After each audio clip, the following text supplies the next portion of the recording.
welcome back. So today we are taking a two-stroke. This is the DBXL K&N edition with the 2.0 or 32cc motor swap or engine swap with a pipe. So found that the switch had an issue, so we're going to bypass the switch and put a kill switch in it. So let's see what that entails.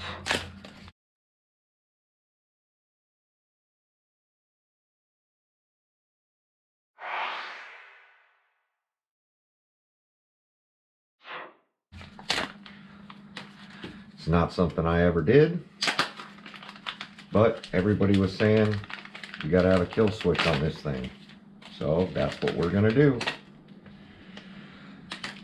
And then some people were saying I had to pull out the motor to do this. We're gonna see about that, because I'm a type of person that loves shortcuts. So this has got an LED. I'm assuming we're gonna drill this into the lid so that we could see it without removing the cover. Optical large-scale safety kill switch. Perfect. Oh, and it's got this for the LED, which is kind of cool. So the LED, will this even fit into this box with the receiver in here? I don't think so. I think this is going to have to go over here next to our battery pack. So if that's the case, I'm going to drill the light into the big cover, which would be this cover.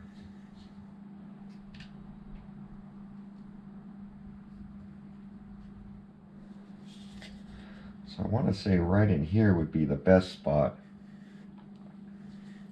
So let me grab my unibit, and do I even have my unibits here?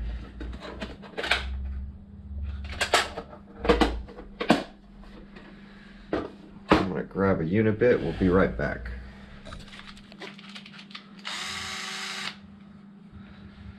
There we go. Then I need it to fit this. So what I do is I mark it where I need to go. Where's my marker? This way I don't drill it too big. So if you put your piece on, wherever it lines up, I usually go one bigger. So we're going to go to here, and then I know where to stop. You can use a piece of tape as well.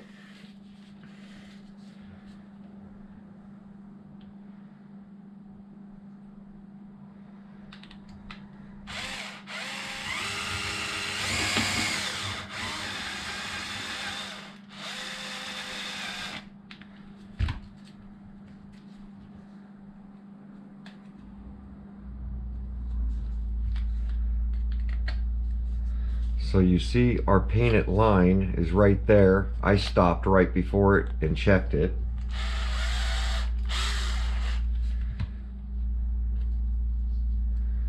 And there you go. And then this gets popped in here.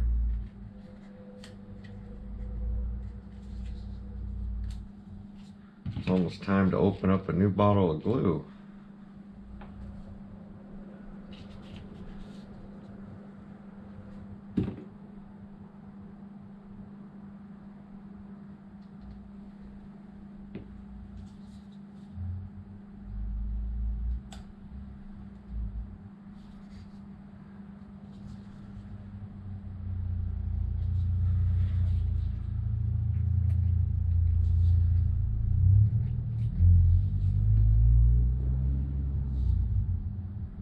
There we go. Nice and glued in.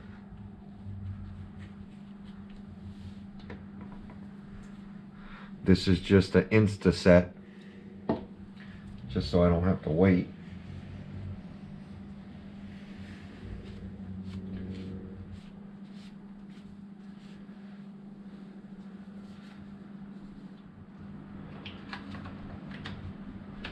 Make sure it still goes in. And we can see the light, which is perfect. So that's going to work out good. This is our switch. Would move over to bind, black facing out.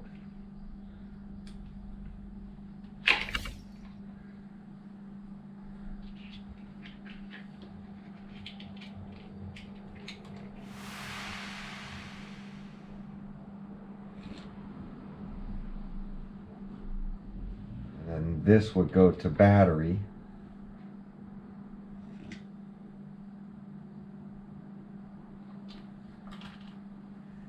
So I guess if you just didn't have a switch, you wouldn't hook it up to bind. And then red would go to red, like that.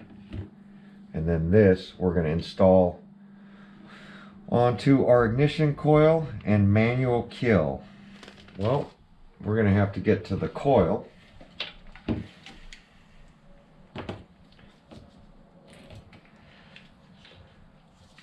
I'm going to take that off.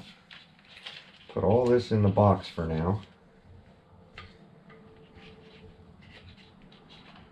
because eventually we're going to clean that up.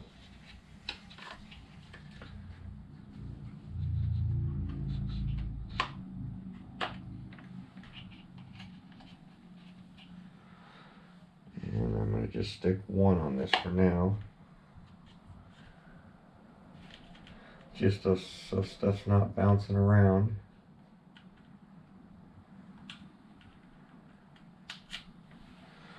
Then we're going to get to the cutoff and kill switch. Now this is why people were saying to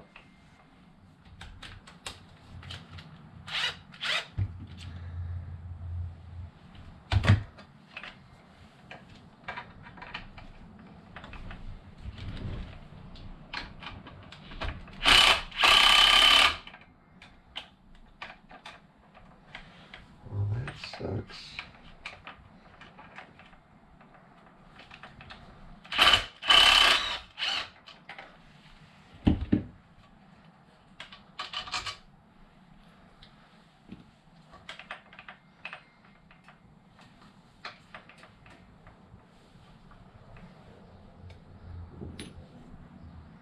Get the exhaust out of the way. Then I'm going to hit the bottom screws. Oh, and that one's loose. Why is that?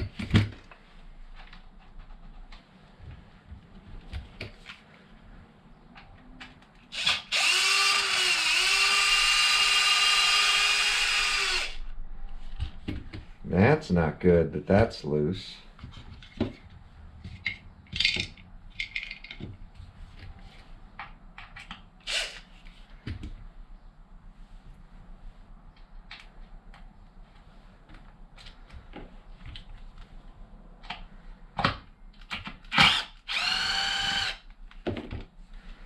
One, two, three, four.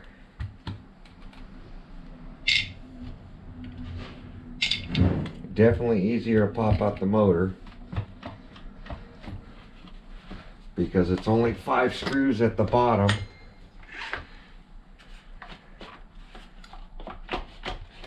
And can I get it out without popping the cover off? Nope. I'm gonna need to pop this cover off.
throttle linkage.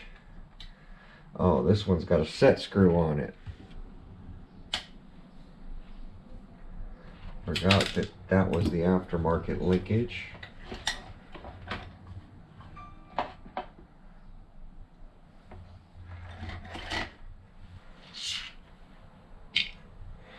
And there's our motor. Now, I've got to get to the coil, which is here, and the disconnect switch, which is there. Now I gotta take off these bolts that we added for the exhaust.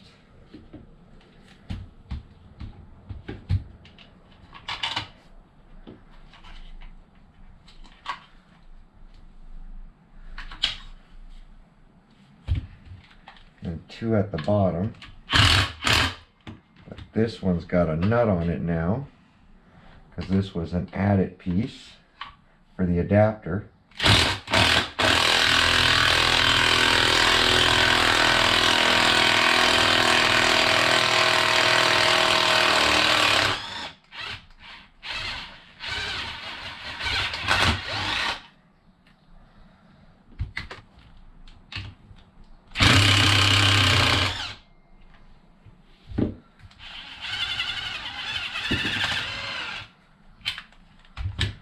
That's for the adapter.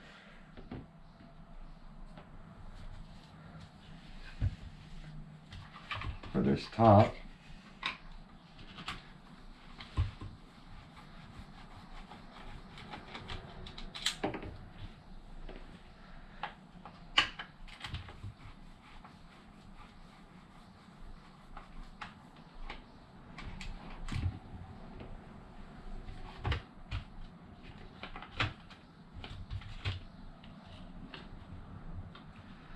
And there's our two wires.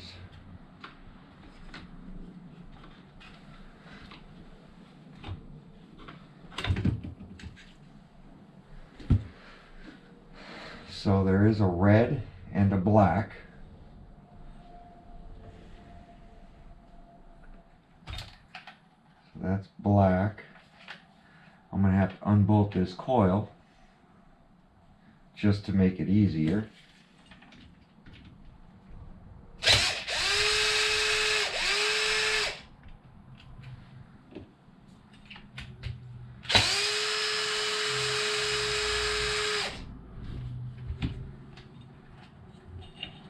So I can get to the, oh, and there's a washer back there. Hopefully there's not another one. Yep, there's two of them that sit behind the coil. So now I can get to the red one.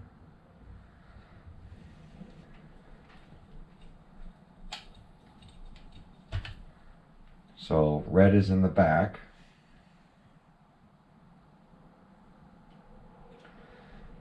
So we're going to go red in the back. Black is in the front.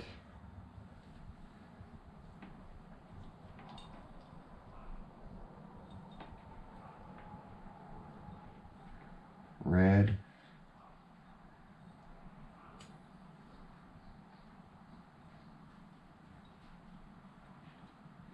And black. Make sure that they're on there.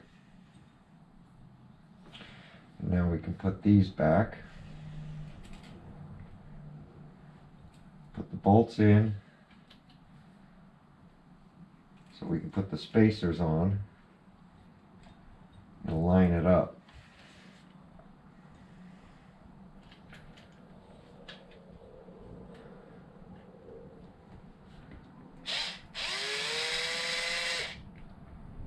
And start each one. And then this cable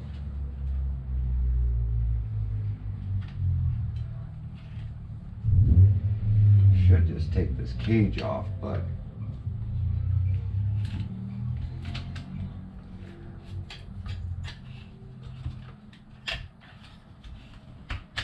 I'm just going to bend it out of the way for now.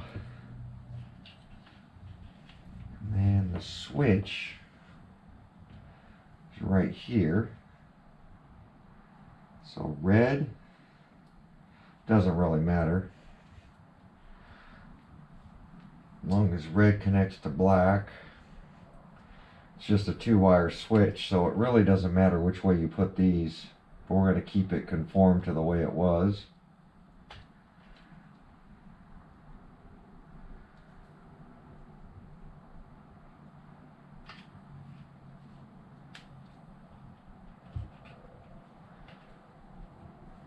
Really? Why are you not popping on?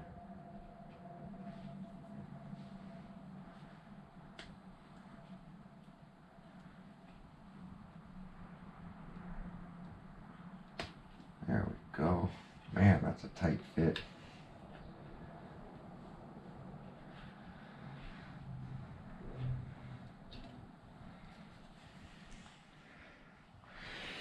All right. So what I did was wanted to show you guys because I wanted to reset the magnet to the coil pack so it'll fire. And all you do is take about the thickness of a business card. This is a little mailer I ripped off. Put it in there and that'll set your gap. I pretty much looked everywhere for a gap. And that's what they're saying to do. The thickness of a business card, or you can do a sheet of paper, fold it in half. That should be plenty. And so the coil is now set. And what I did was, instead of cutting the housing like I was going to do and bring it out of here, this is plastic. And right underneath the carburetor, there's a gap that I could run the switch through. So I ran it through there. And then that'll give me plenty of room for the switch to mount up in here. And that'll keep all the wiring away. So since the rod's going to run through here, the throttle rod is going to run through here. We're going to keep this like this and probably zip tie this around here, or however I can route this to where it's clean. But now that we got this, get that out of the way, we should be able to get our cover put back on and our switch put back in. So I'm going to go ahead and do that now. So you don't have to pop the switch in now. It can pop in after. So I'm going to get all this stuff lined up.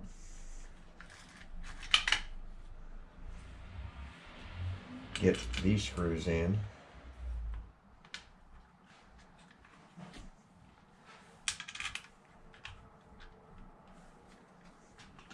Get the top screws started.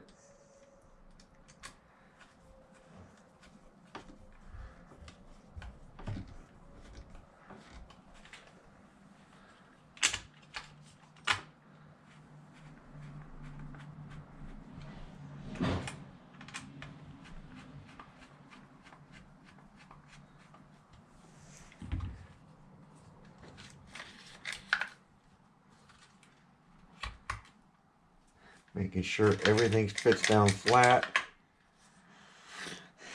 And then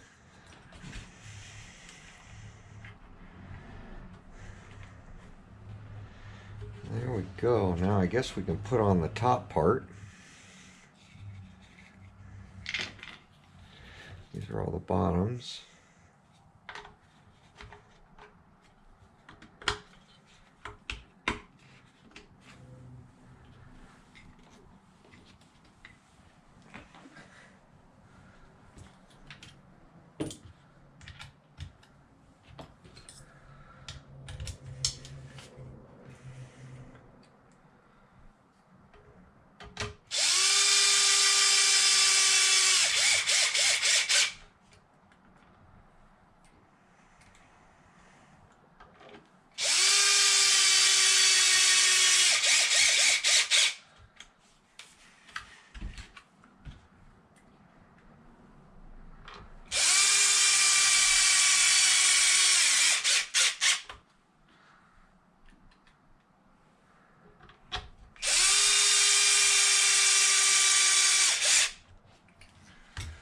All right, so now I'm going to set the motor back in, because this is going to go like this. I do want to stick a zip tie around that before I throw it in, just so it's not hanging in the way anywhere.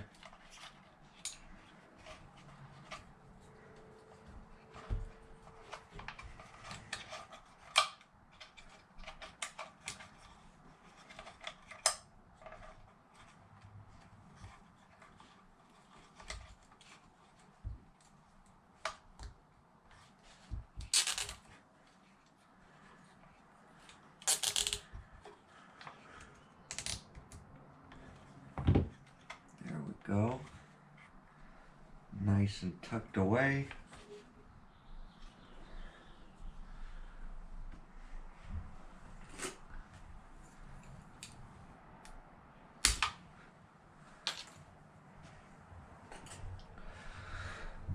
So that's going to come over here to the box and plug into the box.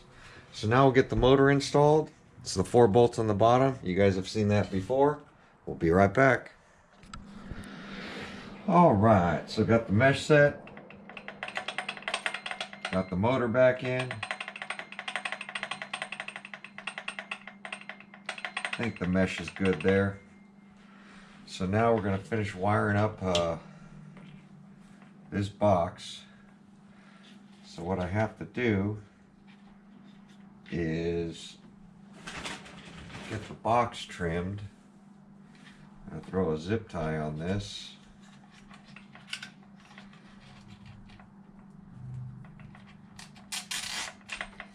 So the line over here doesn't move around.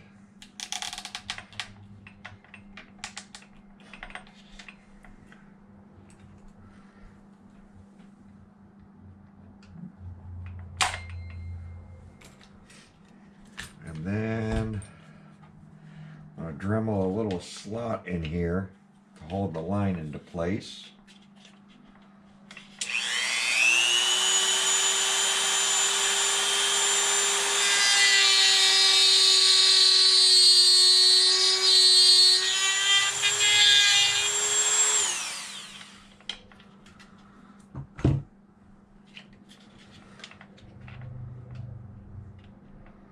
Look at that. That looks pretty good. And we'll get this thing plugged in.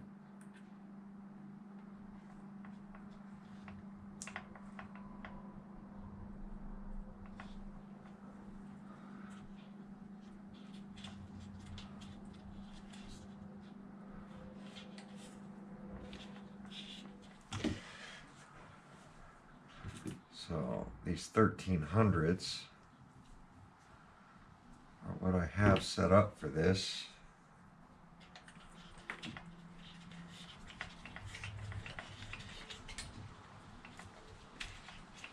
Like that. The balance port.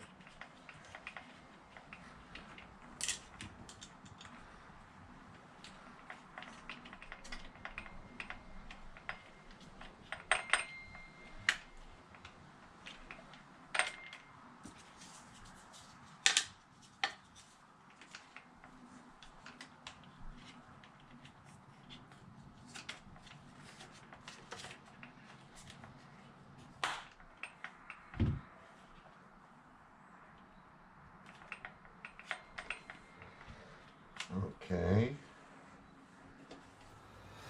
All right, so connected up my battery, which I have run into the receiver box now, and because I have this closed up. There's the light. You see the lights on. And I connected it up to my DX5C, which you don't have to do. You can use the factory radio. And now on your factory one, if you press the bind button, it will show that light blinking. I assigned mine to F right here. So when I press F, see how it goes off? So all you have to do is go into your menu. You're going to scroll down to auxiliary assign. This only has auxiliary 1. You're going to go into that. You're going to choose an input, which I chose F. You can choose any of the switches that you have that are assigned. They're all labeled. So I chose F right there. And then go to mode. And mode, you can choose 2 position, 3 position, user. So I made it a 2 position switch. I activate it silic and momentary.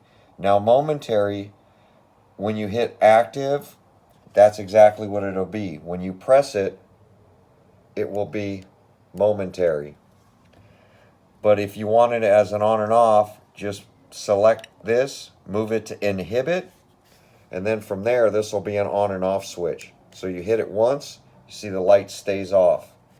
Hit it again, light stays on. When the light's on, the coil's active and it'll run. So I just wanted to show you guys that. So I am going to, I'll leave it as inhibit. Actually, I just want mine active. So when I plug in the battery, it's just going all the time. So I did want to show you that. I